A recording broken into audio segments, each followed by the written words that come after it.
has to be free. Families don't have to pay for anything. It has to be public, available to anyone. It has to be education. They have to prove that they're actually progressing. And that appropriate is kind of like a touchy word, and it causes conflict.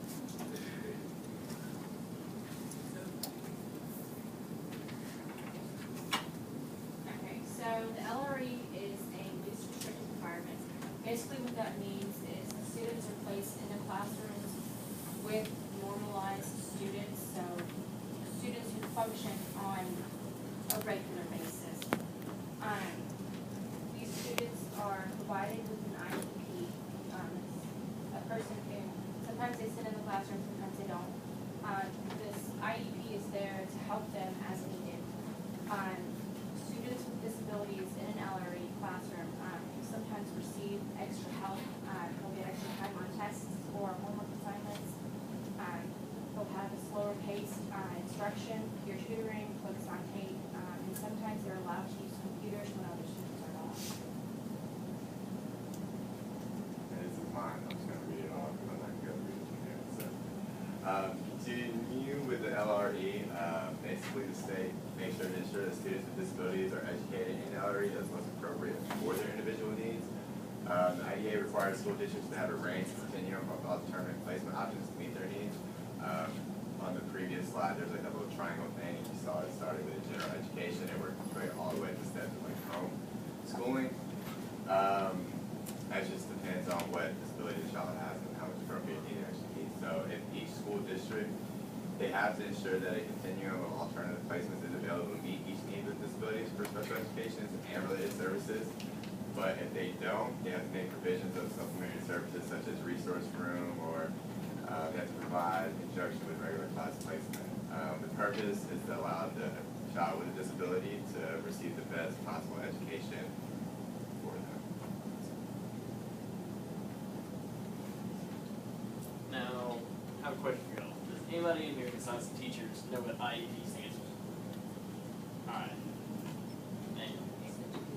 Individual I was gonna see if y'all could actually read that.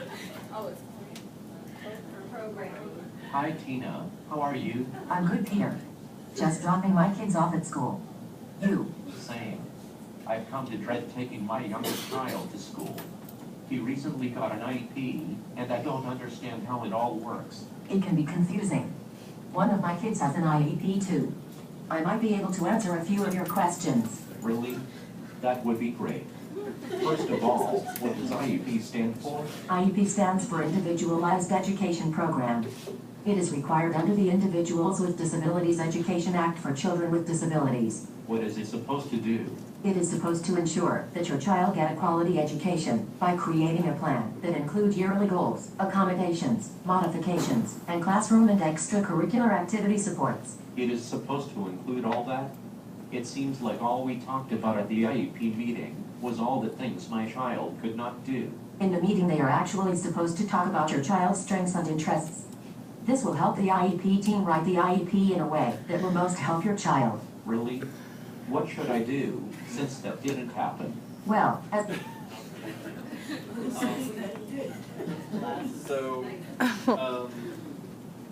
IEPs are supposed to focus on what are actually the child, student, what they are actually better with, not what they're not supposed to be better with. But, I don't know, they've said it to clarify even more. And then, so, say what each IEP does.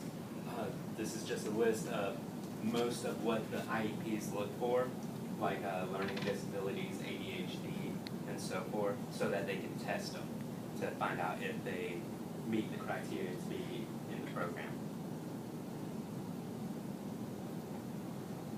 And here's, this is actually the one on the far left is the team with the students. Of course in the center, but how each person is supposed to play a part in helping the student figure out how to achieve their goals. And then couldn't find too many examples, but we found one for how a student, and this isn't actually so much a student, how you can identify if a student has ADHD, a teacher or someone who is actually support group would actually go off of these. And then I saw a few examples. I couldn't really find that were too great, but like for the because there's some more. These are the different types of tests. First few actually deal with dyslexia, I believe, and then this one, I don't know if I can say this right. Dysgraphia, which deals with, yeah, It's deals numbers, with math. dynamics of numbers. Yes, and then of course ADHD, and I actually believe I've done a few of these back in elementary school, and help me if I'm right, for the starts with one word picture, that's, they show a picture and you describe it, I do believe. I might be wrong. The which one word picture? Yes. Yeah. It would be picture naming test. So, Yeah.